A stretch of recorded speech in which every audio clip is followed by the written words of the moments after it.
नमस्कार, आप देख रहे हैं न्यूज डीएनए इंडिया। अब होगा खबरों का डीएनए।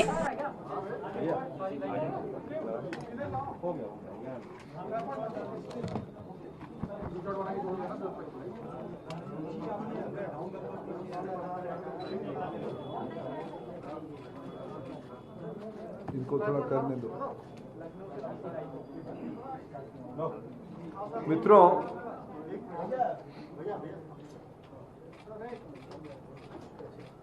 मैं सबसे पहले यूपी शासन की उप मुख्यमंत्री आदरणीय दिनेश जी को धन्यवाद देता हूं। आज उनकी नेतृत्व में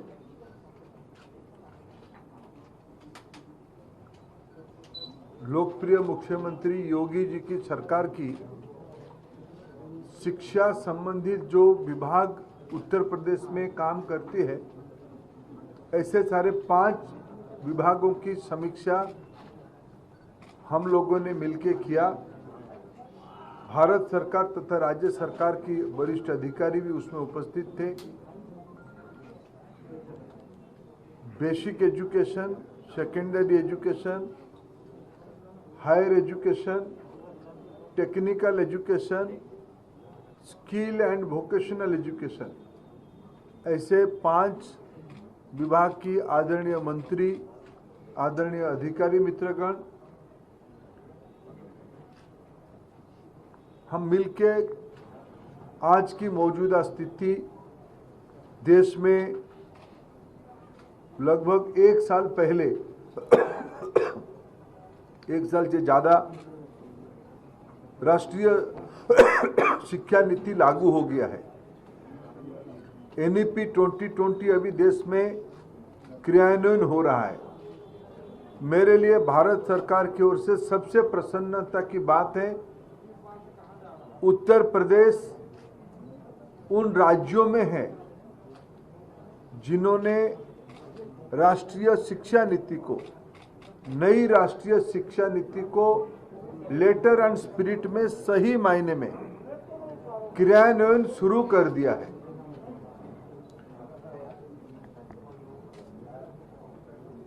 ये रिफॉर्मिस्ट गवर्नमेंट है। मैं कई विषय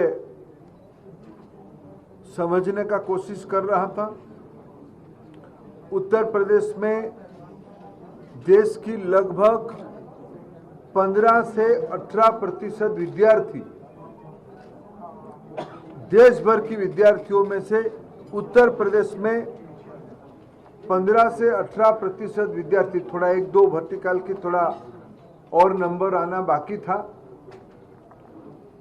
ऐसे उत्तर प्रदेश की स्टूडेंट नंबर है, छात्रों की संख्या है, छात्राओं की संख्या है। 5 करोड़ स्टूडेंट है।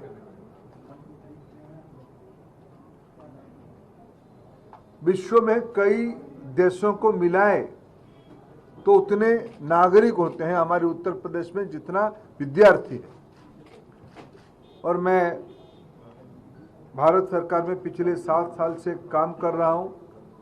मेरा एक, जब भी मैं उत्तर प्रदेश आने का मेरे को मौका मिलता है, वो धारणा मेरा और मजबूत होता है।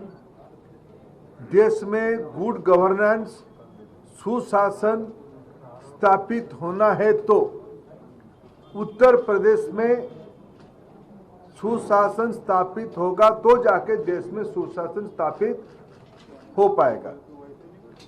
उत्तर प्रदेश में हम कुछ सही इम्प्लीमेंटेशन कर पाएंगे, अच्छा मॉडल ले आ पाएंगे, तब जाके देश में उसको स्केल करना, रेप्लिकेट करना सहज होगी। मैं बहुत प्रसन्न हूं यूपी की शिक्षा विभाग के बारे में। अनेक गुणात्मक इम्प्रूवमेंट इन दिनों में हुई है। ड्रॉप आउट्स की संख्या में कटौती आई है, रिडक्शन हुई है। शिक्षा को एकेडमिक्स के साथ साथ स्किल के साथ सिनर्जी करना, जोड़ के आगे बढ़ाने की, विशेष करके उत्तर प्रदेश की higher education institution higher education department की एक स्पेशल इनिशिएटिव मैंने मेरे समीक्षा में समझा। देश की स्किल इंडिया की जो अपेक्षा है उसी के साथ वो खुद को जोड़ रहे हैं। उसके कारण सीधा सीधा हमारी नौजवानों की एम्प्लॉयबिलिटी इंप्रूवमेंट होने की ये रणनीति है। उत्तर प्रदेश शासन को मैं धन्यवाद देता हूं। और एक विषय मेरे को जो अच्छा लगा, सेकेंडरी हो या कॉलेज एजुकेशन हो, गर्ल स्टूडेंट्स के अंदर एनसीसी को महत्व देना। यह भी एक शायद एक स्टेट एनसीसी को इतना, ऐसे ही एनसीसी शुरू ही सैनिक स्कूल शुरू ही हुई थी उत्तर प्रदेश की लखनऊ से। और एक विषय जो उत्तर प्रदेश ने अच्छा किया है, सेकेंडरी एजुकेशन में किताब को सहज और सुलभ दर पे विद्यार्थियों को मिले, इसीलिए एनसीईआरटी के साथ अनुबंधित होके यूपी शासन और एनसीईआरटी दोनों मिलके काफी मात्रा में सस्ते दर में गुणात्मक किताब और यूपी की कैरिकुलम को ध्यान में रखते हुए, ऐसा नहीं कि एनसीईआरटी की कैरिकुलम को यहाँ लागू करना, हर एक राज्य की प्रायोरिटी और चरित्र अलग होते हैं। यूपी की कैरिकुलम को एनसीईआरटी के साथ मिलके यूपी की विद्यार्थियों के लिए सहज और सुलभ दर पे उपलब्ध कराना, मैं मानता हूं देश की स्कूली शिक्षा में ये एक बहुत बड़ा रिफॉर्मिस्ट कदम है, जिसको हमारे योगी जी की सरकार ने और दिनेश जी की नेतृत्व में उसको करवाया गया है। अनेक फीचर शायद यूपी शासन की और एक अच्छी फीचर मैं मानता हूं, कोरोना के समय में उसकी और महत्व बढ़ती है। भारत सरकार के सामने कोई विषय रखता है तो उसमें हमारे पास कोई उसकी उत्तर नहीं रहती है, क्योंकि शिक्षा कॉन्करेंट लिस्ट में है और राज्यों की विशेष अधिकार भी उसमें रहती है। स्कूल की फीस के बारे में शायद उत्तर प्रदेश एक प्रमुख राज्य है जिन्होंने पहला फी रेगुलेशन कहाँ पहला जिन्होंने फी रेगुलेशन एक्ट बनाया, जिसके कारण मध्यवर्गीय लोगों को गुणात्मक शिक्षा सुलभ दर पे बच्चों को मिल पाए। ये एक प्रोग्रेसिव कदम मैं मानता हूं, जिसको हमारी जुडिशियरी ने भी अप्रिशिएट किया है, उसको मॉडल बनाने के लिए अन्य जगह को कहा है। उत्तर प्रदेश की और एक अच्छी फीचर है, मेधावी विद्यार्थियों को प्रोत्साहित करने के लिए। मैं भी मित्रों नया व्यक्ति हूं शिक्षा वर्टिकल में। देश और राज्यों की अंदर जब मैं शिक्षा की समीक्षा करता हूं, अनेक अच्छे मॉडल विभिन्न राज्यों में दिखने को मिलता है, लेकिन मैं आज समीक्षा में जो यूपी की जो कुछ अच्छे फीचर हमारी समझ और सीख बढ़ी, उसमें उस इलाका की अच्छे विद्यार्थी के नाम पे गौरव पथ निर्माण करना, ये भी देश की अन्य राज्यों को विशेष करके 21वीं सदी में नई पीढ़ी की ग्रामीण और छोटे इलाका के विद्यार्थियों को एक प्रोत्साहित करने वाला फीचर है। मैं इस प्रकार की अनेक अच्छा विषयों को मैंने आज यूपी की समीक्षा में मैंने पाया। कुछ यूपी की अधिकारी मित्रों ने और भारत सरकार के हमारे अधिकारी मित्रों ने दोनों की ओर से जो कुछ प्रशासनिक सहूलियत और बढ़े, उसके बारे में भी आपस में चर्चा हुई है। मैं आने वाले दिनों में स्वयं ऐसे विषय को यूपी के अधिकारियों को दिल्ली बुला के प्रत्यक्ष खुद उपस्थित रह के उसकी समाधान की रास्ता निश्चित रूप में अग्राधिकार रूप में मैं करूंगा। और मैं फिर इतना ही कहूंगा कि यूपी देश के अंदर ना केवल एक संख्या के आधार पे एक नंबर है, गुणात्मक दृष्टि से भी यूपी कई मामले में देश के लिए अभी भी बेंचमार्क है। पिछले 4.5 साल की योगी जी की सरकार उसकी हकदार है।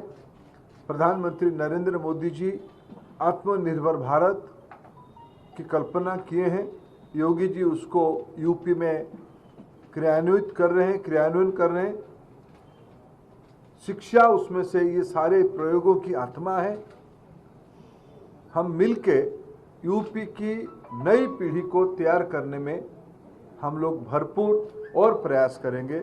आज की समीक्षा की यही 1-2 विषय आपके माध्यम से मैं यूपी की जनता के सामने रखना चाहता हूँ। एक सवाल ये है, प्लीज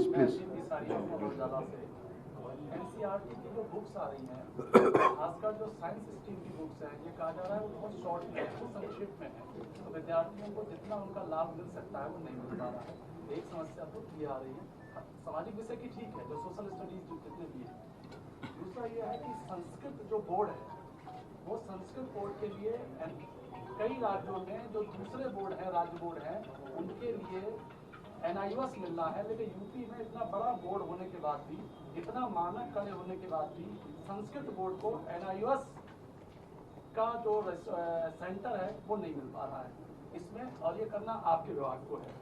देखिए, मैं एक सवाल मेरे से और जुड़ा है। अरे मैं जितना उत्तर दे पाऊँ उतना ही पूछिए ना। एक लाइन का सवाल है सर, एक लाइन का।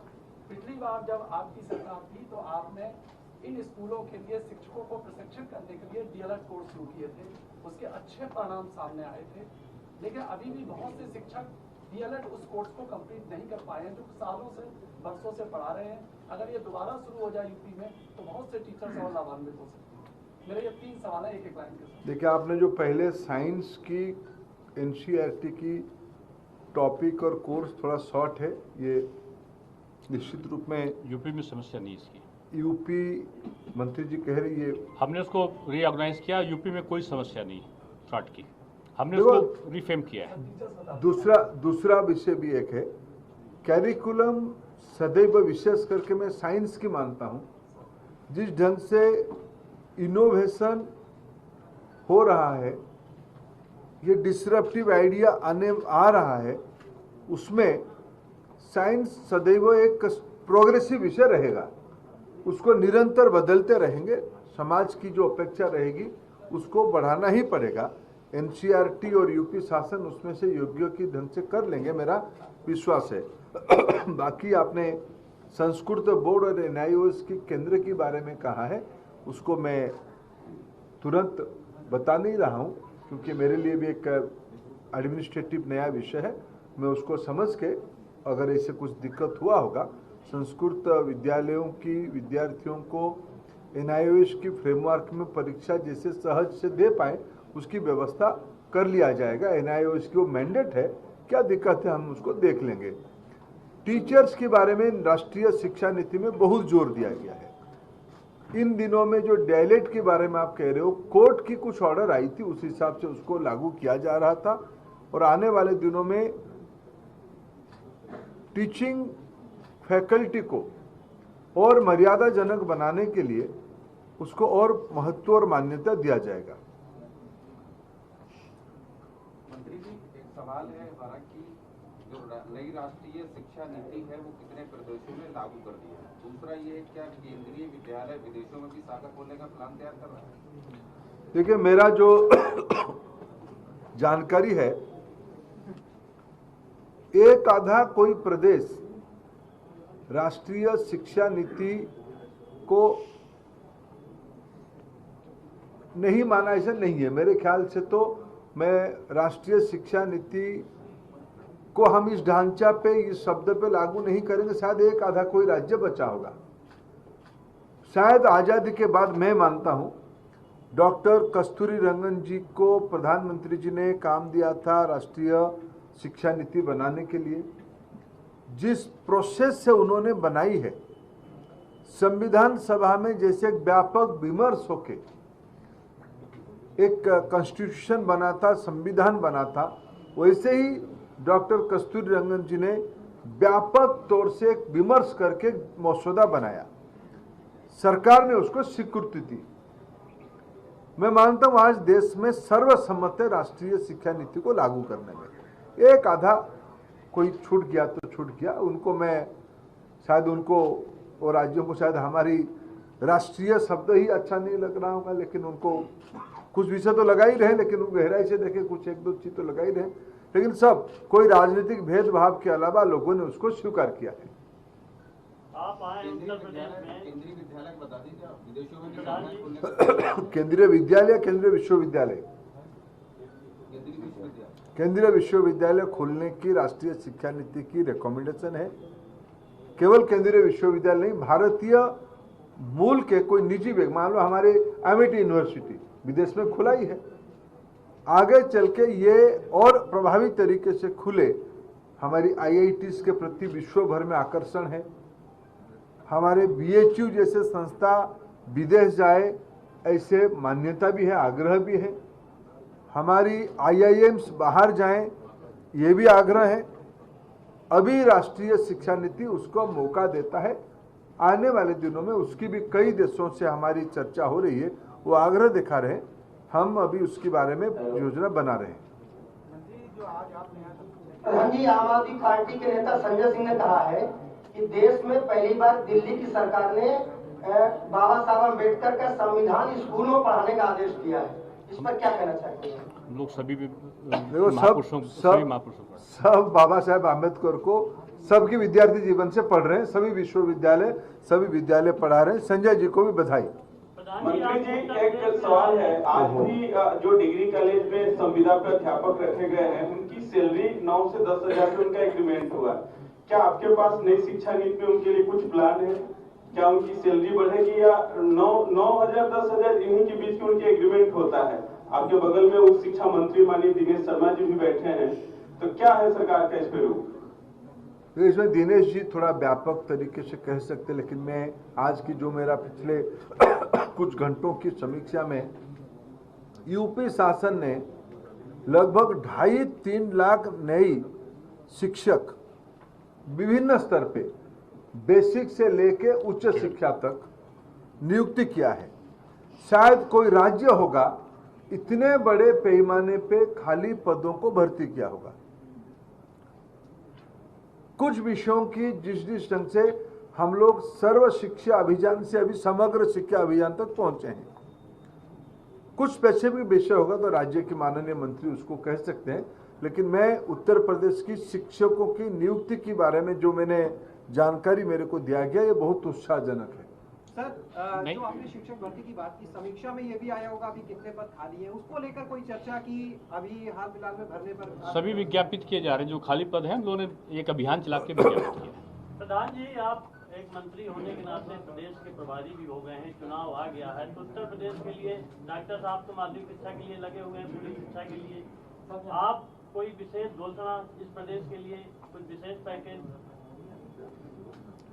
वो प्रधानमंत्री जी की प्रदेश है, बहुत सारी योजना हो ही रहा है और आगे भी होते रहेगा। प्रधान जी, आज आपने यहाँ समीक्षा की, आपको क्या लगता है कि यूपी अभी कहाँ पे खड़ा है और यहाँ की कौन सी ऐसी एक बेस्ट प्रैक्टिस है जिसे आप चाहेंगे कि हर जगह वो लागू हो? मैंने कुछ विषय कहा, देखो आज हमारी बच्चियां खूब बढ़ रहे हैं, बालिका शिक्षा, गर्ल्स एजुकेशन, इंक्लूसिव एजुकेशन की बहुत बड़ा प्रायोरिटी की विषय राष्ट्रीय शिक्षा नीति में बन चुकी है। इसलिए भारत सरकार बालिकाओं के लिए जो एक विशेष इनिशिएटिव कस्तूरबा गांधी विद्यालय, इसको पहले 8th क्लास तक होती थी, इसको अभी 9th, 10th, 11th, 12th तक बढ़ाया है। मेरे को अच्छा लगा आज उत्तर प्रदेश उसमें अच्छा इम्प्लीमेंटेशन कर रहा है। जैसे मैंने कहा कि एनसीसी गर्ल्स स्टूडेंट्स को कुछ समय की, जैसे मैंने कहा हायर एजुकेशन में ऑर्गेनाइज तरीके से स्किल को जोड़ना जिसमें एम्प्लॉयबिलिटी बढ़ेगी, ये एक एनईपी की रिकमेंडेशन है, यूपी ने उसको लागू करना शुरू किया है। ऐसे कुछ चीज यूपी ने अच्छा मॉडल किया है। सर, आपने फीस रेगुलेशन एक्ट की बात की, तो क्या पर इस समीक्षा बैठक में ये भी चर्चा का विषय रहा कि उत्तर प्रदेश के कितने निजी विद्यालयों के खिलाफ शिकायतें आई और कितनों के खिलाफ कार्रवाई हुई। ये जिला स्तर पर कमेटियां बनी हैं। जिला स्तर पे जो आता है डीएम के अंतर्गत एक कमेटी है और उसके ऊपर अगर उसमें कोई असंतोष होता है तो कमिश्नर के अंडर में एक कमेटी होती है, उसकी सुनवाई करके वहीं पर निस्तारित कर देते हैं। धर्मेंद्र जी, लखीमपुर में एक बड़ी घटना हुई, 8 लोगों की जान गई है। केंद्रीय गृह राज्य मंत्री के सुपुत्र से पूछताछ हो रही है। आपको लगता है नैतिकता के आधार पर केंद्रीय गृह राज्य मंत्री जी को इस्तीफा देना चाहिए? मैं हूँ, कल तक हूँ, बात करूंगा इस विषय पर। सर, चुनाव प्रभारी भी आप, तो उससे जुड़ी भी आज छोड़ दीजिए उस विषय को, यहाँ मत उठाइए। आप भी सब मैच्योर लोग हो, ये सब सरकारी कामकाज करे। मंत्री जी, एक सवाल है। मध्य प्रदेश की शिक्षा में राम सेतु को रखा गया है, इंजीनियरिंग विद्यार्थियों के लिए, रिसर्च के लिए पढ़ाया जा रहा है। दुनिया के कई देशों में रामायण गीता पर भी, चाणक्य पर भी सिलेबस वहाँ पे पढ़ाया जा रहा है। उत्तर प्रदेश इससे दूर क्यों है, जबकि सब कुछ यूपी से है? पहले से है। तो क्या कहेंगे? ये हमारे वहाँ पहले से ही है, अगर आपको ध्यान हो। और हमारे वहाँ तो संस्कृत का अध्ययन भी अब हम लोगों ने विश्वविद्यालय में कर दिया है कि सभी विश्वविद्यालयों में होगा। ये पहले से हमने लागू कर दिया है। चलिए मित्रों, थैंक यू।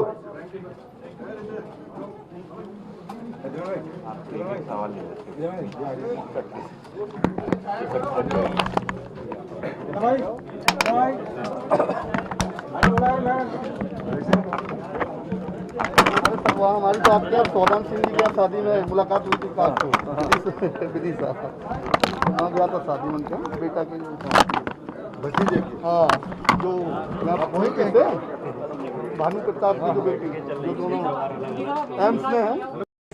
अपने क्षेत्र के हर खबर को पाने के लिए हमारे चैनल को सब्सक्राइब करें, लाइक करें और शेयर करें। साथ ही बेल आइकन को दबाना ना भूलें। और हाँ, हमसे जुड़ने के लिए कांटेक्ट करें नीचे दिए हुए नंबर्स पर। तो ऐसी खबरों के लिए जुड़े रहिए हमारे चैनल न्यूज़ डीएनए इंडिया के साथ।